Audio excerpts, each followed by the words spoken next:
It's Les Robertson, Thomas Dorgan here at Stamford Bridge. We're 75 minutes into the game. I have completely fucked off the 2-0 down, 3-0 down, 4-0 down, 5-0 down, back to town rule, but I will be getting off before the end. Don't worry about that. We're just going to quickly pick the bones out of that. Tom, any thoughts? Probably lots of thoughts, but... Yeah, I don't know. To be fair though, when Gomez has come on the pitch, we've looked like a better controlled side. Chelsea haven't conceded as many chances. We haven't let them come through the middle. But I don't understand what Dyche is thinking, not starting him that early, bringing him on too late. Like, I'm seeing him on the ball now, and he's scanning the area, and he's moving. No movement in the first half. There's no pace or nothing. Well, this was the thing on today's Blue Monday. That was the whole thing. You know, should Dyche start Gomez? And you know, the consensus was that he should, because he's, you know, the one player who will get his foot on the ball. He'll look for the forward pass, and you know that was missing in the first half completely. A couple of good chances early on. Beto absolutely spooned that one that went to his feet in the 6-yard box, but it was just very, very passive. You know, Cole Palmer, he's clearly Chelsea's best player. Someone's just had a shot there.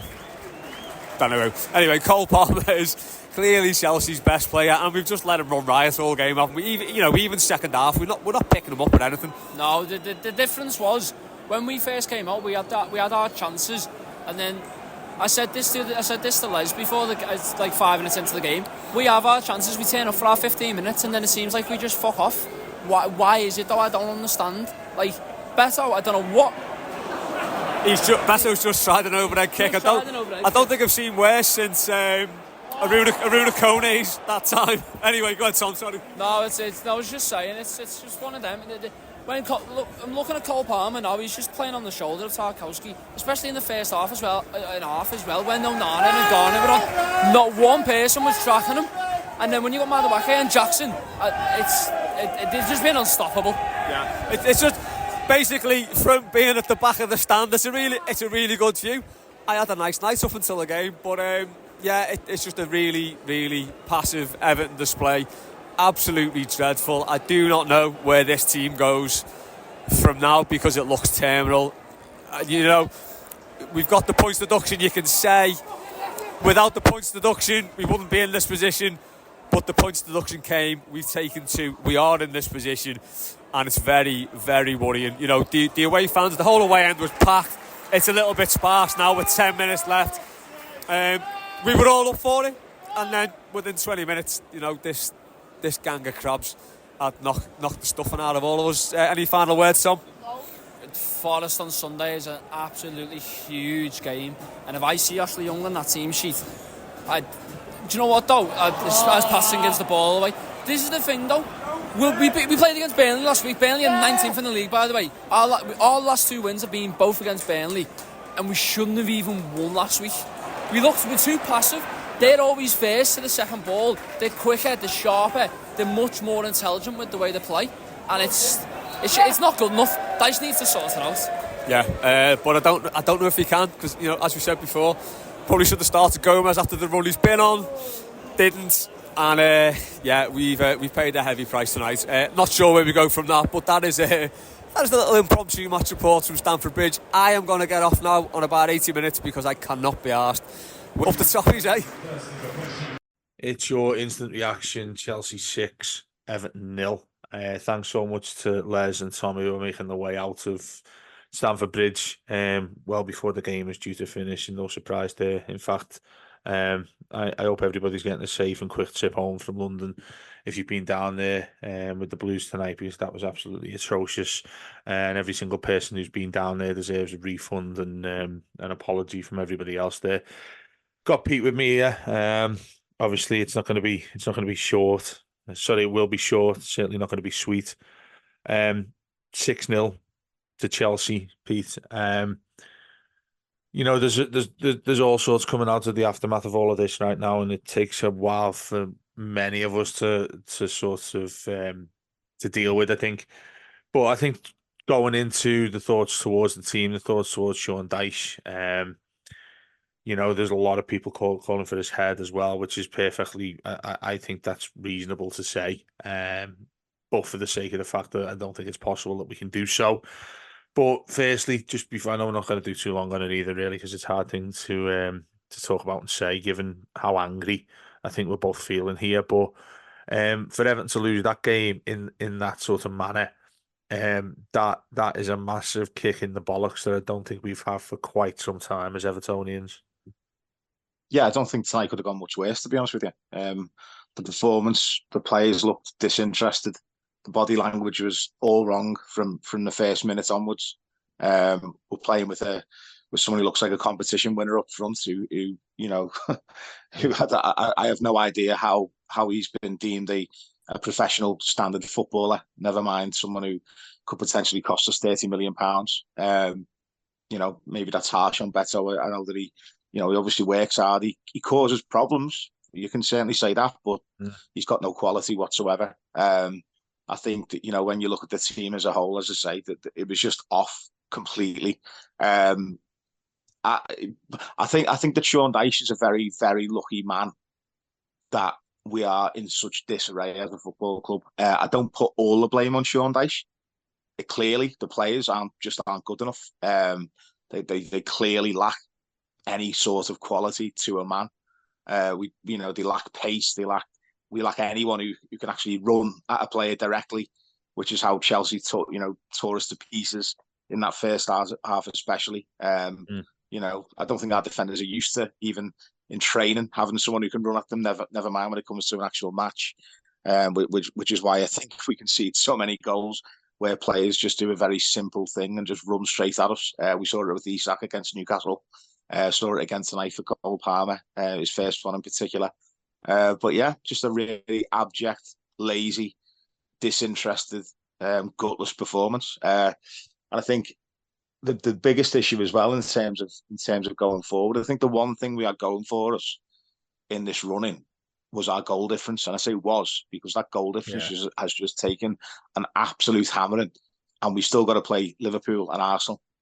Now, if you've got a bit of a cushion with the goal difference, then you say, well, we can probably make up a bit. But I'm looking at that now, thinking we're level on goal difference with Forest, whereas we were 6 goals better off than them.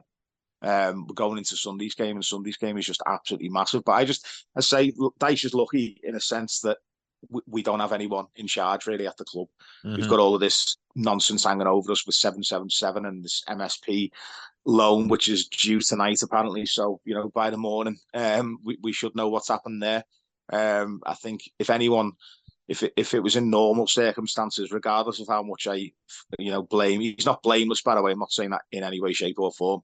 Because it's his job at the end of the day to put those players out, to get them ready, to prepare them, to train them, to coach them, to get them ready to play. And clearly, for the last 14 games odd, he hasn't been able to do that. So I think he will be justifiably out of the job tonight if it was normal circumstances. Having said that, I don't think it will happen, as I say, for the reasons I've stated. Don't think there's anyone there to sack him. Don't think we can afford to sack him. And also, I don't think anyone would look at that job and go, yeah, go on, I'll have a bit of that. I don't think anyone would touch it with a barge pole at the moment. So I think we've just got to accept the fact that Sean Dyche will be here until the end of the season, at least until the summer. And we've just got to hope and pray that we can somehow grind out enough points to just limp over the line. But if we stay up, it certainly won't be because of our quality. It'll be purely because of how awful the teams around us are. Yeah, and I think many people have gone with that narrative from earlier this season, haven't they? The 3 teams that came up, probably the worst ever came up. Forest below us as well with wins reductions. And look, I think it's been quite easy and acceptable for fans since November when we were given the points deductions and things like that. But it becomes unacceptable. It can pale into insignificance as far as I'm concerned. For things that we've just seen there, for performances that we've had since then. I mean, how many times did we say since then in that game against Man United, after we deducted those points in the first place, we're going to say, do you know what? This is going to be sort of not the making of Everton, but it's going to be galvanating for many of us. For many of the team and players should be. We're really good with the backs against the wall mentality and all that sort of thing. Sean Dyche is the right man there. Bit of an hard knock who goes around and just wants the team to win games 1-0 with 1 shot on target. All of that sort of cliche stuff you refer to Sean Dyche. But you know what, Pete? I'm sitting here tonight thinking, well, he'll still have that little asterisk next to our name about the deductions, the 8 points first from the 10 points, then the 4 points off, then it's 8 points now and 2 points back. All of that nonsense there. Again, another appeal announced today that we saw. But that to me, I don't. It needs to be differentiated from that compared to what we're seeing on the pitch from our players and our manager. And that tonight was unacceptable. And I'm not saying that's the only time it's been unacceptable this season. And since those deductions and since the most recent one and all of this sort of thing that's going on at the moment. The main point you made there, which I think was the most valid of all there, Pete, was the goal difference issue, because now we're on the same at -16 is the same as Nottingham Forest, really. And it was the one thing, I think it's like cliche thing again to say, isn't it? That your goal difference when you're down there is worth a point in itself. Ours right now, it puts us on the verge of things there. I mean, you're looking at Luton, they're only 8 goals worse off than us now. And it's perfectly conceivable that they can come and be the sort of similar amount that we are. So we're fighting for that as well. I mean, I don't even want to go through this, mate, to be honest with you, because it's hard to even want to think back and the way in which it started. But even when you've got probably our best performer of the season in Branthwaite making errors, and he was absolutely dreadful as well. We have to put that in there. I think it's only fair to say that, despite the fact it's been someone we've lauded so long this season. Him, the midfield non-existent Onana. I mean, Beto. It's a real embarrassment. You've got Farhad Moshiri, who's made a rare appearance for the first time to watch his team. And he's sitting there in the stands, and look, when I was looking at him, pure hatred, and my blood was boiling when I seen that man. And was that Josh Wanda next to him as well? I think it was, yeah, the fella in the shit cap. Yeah. He was sitting there as well. And some people deserve things to happen to them when they're that bad towards good people. And I look at what Farhad Moshiri's done to this club, and I look at the way that football club is ran, and I think, do you know what? It's us that pay the price, Pete. It's us. Look at the work you do, mate. Look at the work you do on a daily basis in regards to getting Goodison, everybody up on the toes for Goodison, on everything you do for the women's team, all of that sort of thing, mate. The likes of Farhad Moshiri at probably the bottom of this entire list just don't deserve that. They don't deserve decent people. Look at all those people that have gone down there on a Monday night, and the weather's atrocious, and they probably won't get home until like the early hours of the morning to come. And they don't deserve that. And what really gets me is, and we only started this a good few minutes after the match finished, because I was eager to hear what Sean Dyche has said. Now we haven't got that yet, so we can't really talk about it. But I bet right now that there'll be some sort of response in regards of what Phil Neville always used to say when we lost a game or two, where it'd be, we'll just bounce straight back. We've got the right mentality. We had a really good training session, blah, blah, blah, all of this sort of shite that they come out with. And how many times have we said, Pete, in recent seasons, recent years, in fact, haven't we really, since probably when Koeman went and everything just kept on going, sliding further and further down, with the exception of Ancelotti and whatnot. How many times have you sat there and thought, when does this actually end? When do these things change? And there's that term, isn't there? You reap what you sow. And I feel that towards Moshiri, but obviously it comes at the price of all of us as Everton fans. Now, look, Everton may stay up in the Premier League here. By and large, I still believe we should. You got to go into that game against Forest. This next week that comes up will define us. 3 home games. One's the derby. We know all this, Brentford, Forest, whatnot. But I just wonder that we're not in a position, like you started so very well in which you said that we can't sack the manager because we've got no one to sack him. You can't sack the manager because you've got nobody to take the job. I think even Sam Allardyce would say no to something like this. And you've got a squad of players that, by and large, look quite cowardly to me. Now, when you get situations like this where a lot of blame, everybody's pointing fingers towards the manager, and rightly so, you always see, I feel, that obviously happens most seasons for lots of different clubs, obviously, who are struggling. a shame that it happens to us most seasons, doesn't it? The merry-go-round of managers and stuff. But I look at that often, Pete, and think, like you said, he's not the only one to blame. But I tell you what, almost every single player on that pitch that was in an Everton top tonight were fucking embarrassing. Awful, Yeah. awful, mate. And you say about when does this end? I'm at the scorched earth. Can't level of what needs to happen at this club. I mean, absolutely rip it apart. Yeah. So, like, I mean, I'm struggling, and I might sound like I'm being really reactionary here, but I'm struggling to think of a single of players who I'd want to keep.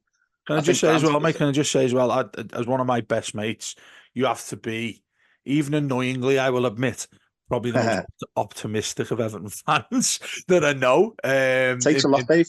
I And say look it at as I that, see mate. it.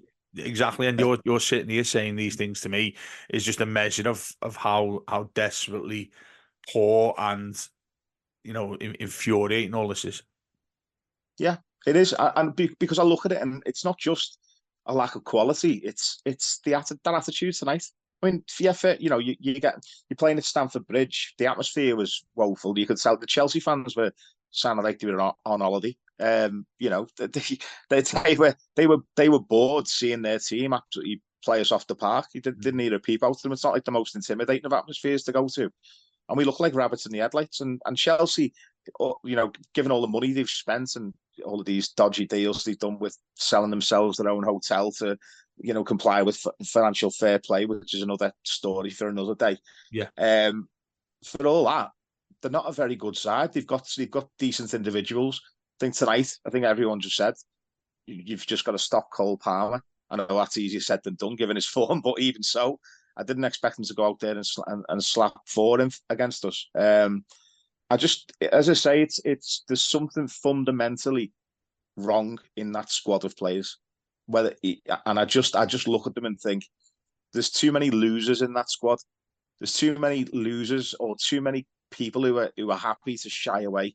Too many players who almost don't want to be associated with a bad performance, so they sort of hide. Do you know what I mean? They go missing in any chance or any time where the going gets a bit tough.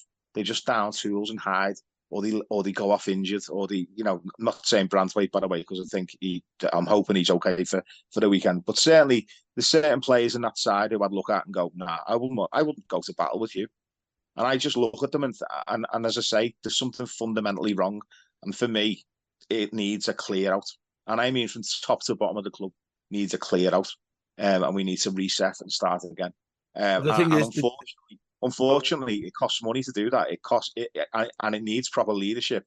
And unfortunately, I honestly believe that if 777 come in, that's the final nail in the coffin. I genuinely believe that. I genuinely believe, as bad as horrendous as Farhad Moshiri has been, I actually firmly believe that 777 is the final nail in the coffin.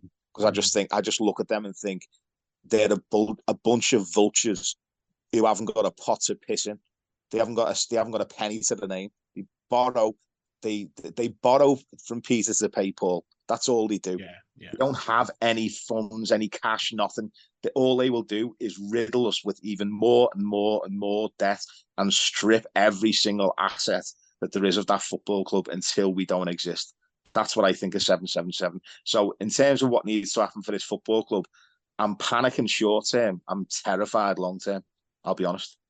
I think that's a really good way of putting it. I think, Pete, in terms of what obviously staying in the Premier League is the immediate essential thing. And I remember back to when, and I do talk to fans, in and around, like, job wise, speak to a lot of fans from different clubs who say, what, football is the sport itself.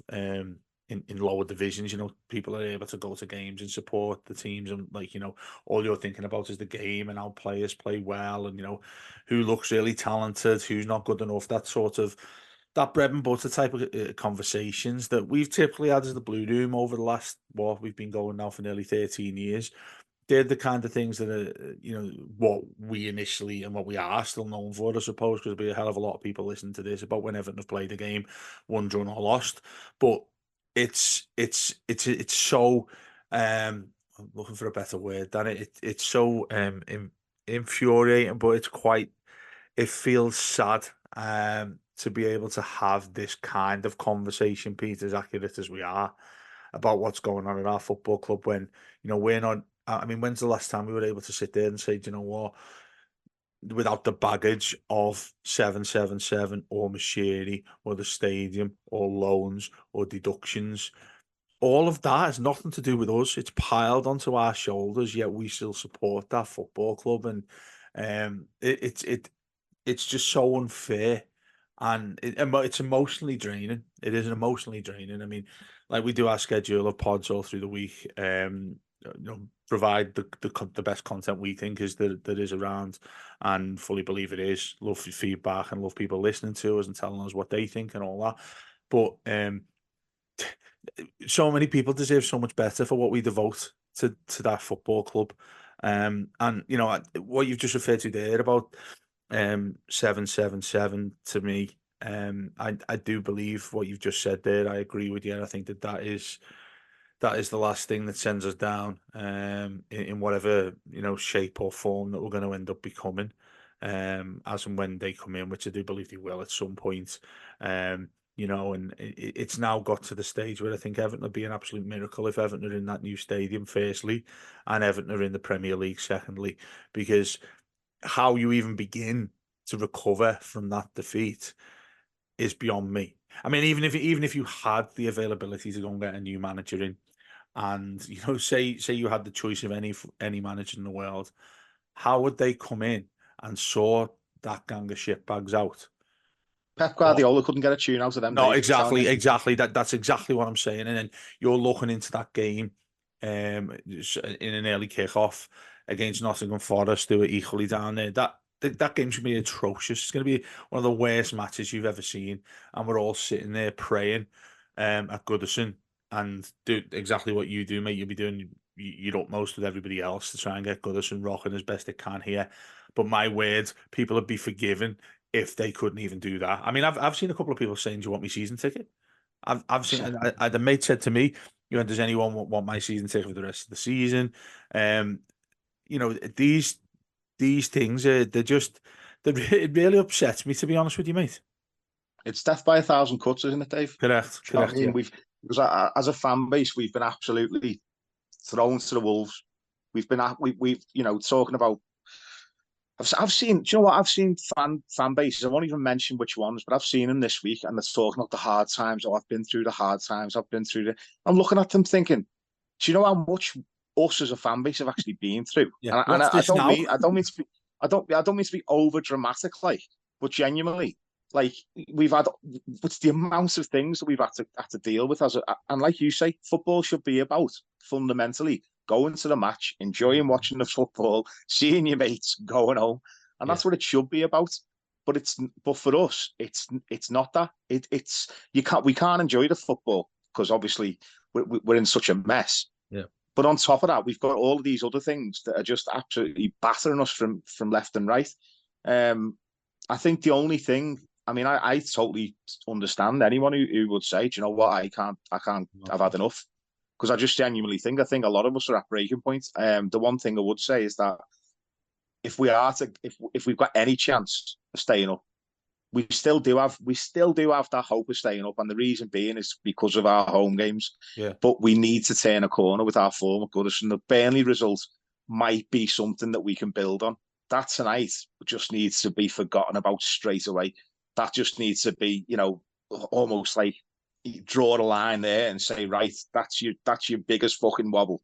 But however we get the points, however we do it, whether it's a horrible, nasty, vile 1-0 in 3 matches against Forest, against Brentford, and against Sheffield United, we just need them points.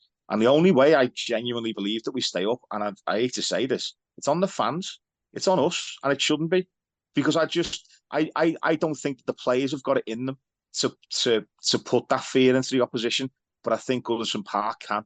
And I think if anything can get us over the line, it's going to be down to the fans again, and it shouldn't have to be like that. It really shouldn't. The responsibility shouldn't be on the fans to have to lift the players. It should be the other way around. The players should be showing us the fight and the grit, the determination, throwing everything in and fighting for that shirt. And that's the way Goodison is. We respond to that, and we you can't create an atmosphere at Goodison. It just has to. The players have to give everything. They have to show us that they care. But I'm looking at this now, thinking, what other choice do we have? Yeah. We've got to carry on as supporters. We've got to carry on, because I genuinely believe if we give up, then that's it. We're gone.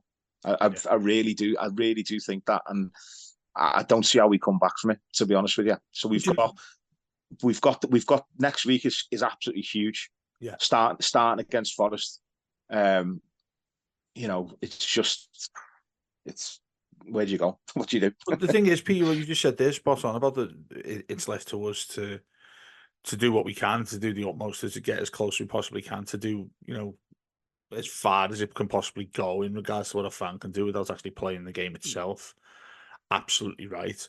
But also I feel that Everton is so much of our lives. And I'm not just speaking for myself. I've met many friends, and you're one of them, who the football has. It's a big part of your life. At best, it's been mid-table. It's been mediocrity. That's been the best of us in sort of our age. I mean, I'm 30 something, some more. I mean, I'm 36 years old. That's been the best of Everton, bar for a couple of years, really. Moyes, Martinez, never. But I mean, just to ask an honest question here, because it does so with me. When this happens to Everton, and we invest so much of our time, our lives, our money, our travel, our families, I only got married in September. Sometimes my wife wakes up next to me and she'll say, "You're okay?" I'm like, "You know what? I feel rotten because Everton have gone on lost." And do excuse me if people are listening to this thinking, "Wow, they're going a bit too far there, Dave." But personally, I don't think I am, Pete, because that's to many people, football in itself, and this may be going back many years, is the outlet of their lives. Working class people, you go to work maybe Monday till Friday, 9 till 5, that sort of thing, and you go to your football team of a weekend, and that's your outlet. That's the thing you want to do. Exactly what you mentioned there about going to games, seeing your mates, going to the pub, whatever you do afterwards, and you're talking about the game. You go on, watch match of the day, all of those sorts of things that I think most people do when they go to football. And now I feel as if the Everton are getting me down, and have been getting me down. And yeah. Am I going too far to say that it's sort of like it mentally, Everton become really difficult and become a burden upon you? No, I don't think you're going too far at all. I think at the end of the day, put it this way: anyone who supports Everton, that they support Everton for the right reasons. You don't get, and I mean this, I don't mean to take the piss out of ourselves, but you don't get Evertonian glory hunters, do you? No. Anyone who supports Everton and has followed Everton and stuck with Everton and still wants to watch Everton, and it still hurts them when we get beat like we did tonight. They follow Everton and love Everton because yeah. It's part of them. It's everything. Everton Football Club's everything to me. It's I've been going with my dad since I was a little kid. Yeah. Even through the last few years, my dad's not been really ill, and there was a 2 seasons where my dad only managed to get to 2 games, and I missed him every single time. He wasn't next to me, but my dad now, thankfully, is on the mend, and he's still going to Goodison every week with me, or every other week. Even on days where he's not feeling great, he'll still try and get to the match. It's such an important part of our lives, and it's not too far to say that. It's not. Some people might be listening and saying, "Oh, well, you've got to be able to switch off." I can't switch off from it. No, I really can't. Yeah. Maybe that's to a detriment of myself, but at the same time, it's such a huge part of me. This football club and so many other people, and that's why even nights like this hurt. They really, really hurt. But the only option you've got is to we get through these nights, and we turn up on Sunday, and we'll still go Sunday. I probably would have, if you would have spoke to me literally straight at full time and said you want to, we may want to buy a ticket there for 50 quid. I probably would have gone, yeah, go on. And then about 10 minutes later, would have said, nah, I'm going. Like, do you know what I mean? Like it's part of us. It's part of our DNA, mate. And and that's what makes us Evertonians. And do you know what? Going back to them as well. If you put a Liverpool fan in our position, the position of the last 2 years, how do you think they will cope? Given the reaction that we've seen on, since over 1 week where they've drawn one and lost 2 games. Yeah. And they're talking about the Hodgson era as this really dark time in their history. He was only there 4 months. There's no comparison, mate. There's no comparison whatsoever. But as I say, every Evertonian who's listening, every Evertonian who's not listening, every Evertonian out there supports Everton for the right reasons. And our love for this club, if our players could show even half of that, then we'd be a lot better off, put it that way. Yeah, mate, we're going to finish off here now because it's been hard enough to talk about, and I hope we've had some sort of familiarity with people who've listened to this, probably and those on the way home from London. I mean, incredible people who've gone down there, a couple of thousand anyway on a Monday night, which is ridiculous the way they put these fixtures at times, going all the way down there. 4.5 million. What am I talking about? 400 odd mile round trip down to London, down to the capital of the country, and like I said, they won't get home, but hopefully this what we've been speaking about there will sort of give them some sort of like I say, along with that sort of thing, I suppose, in regards to how you feel about Everton and how much Everton do to you, and how much Everton can hit you where it really hurts. And just the final point that you made there about you don't know how we get away from this, and I completely agree with you, but I don't know which direction it goes in, and that for me is why, for many other people, neutrals or fans of other clubs, will be looking at Everton. Many of them laughing, many of them saying, "Oh, that's really funny. What's going on with Everton?" and all that sort of thing, like tribal ways in which people support football clubs. That's you'd expect that, but for others who look at it from with a step back and see the way Everton are, they're fascinated by the way we are, and I would expect people, or many who listen to us here, from media friends, colleagues I've got who work within the media, to sort of just get what this means to people. That it is such a it's your life and day for many, and look, I don't want to go too far into saying that, there's more important things in life. Of course there is. Football's what someone said to me, quite a famous comment was, football's the least important of the most important in your life, and I think that's a good way of looking at it, really. But look, we're about to go to bed now, aren't we? Try and get our heads down, and then no doubt tomorrow morning we'll be thinking about it again. But as it is with us, as you know, with the Blue Room, we carry on. Well, as much as Everton carry on, which is very questionable after the 6-0 defeat down at Chelsea tonight. Usual stuff coming up, obviously. A huge game, which is probably up there with so many that we've had in recent years, that we absolutely need to take 3 points against, as a side that we're level on the same goal difference with. That's the one side that's below us, that's between us and 18th place, with Luton, where we've still got to go to as well. Loads of content coming, and thanks very much for always being with us. And like I say, the messages are always open, the emails are always open.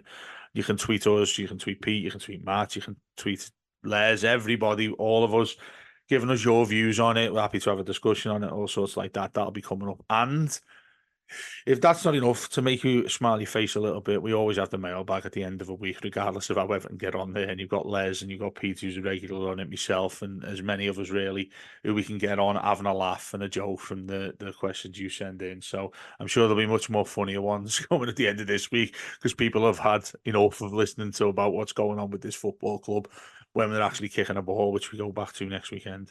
Anyway, thanks a lot for listening. Safe trips home for everybody who's been down to London, and everybody else.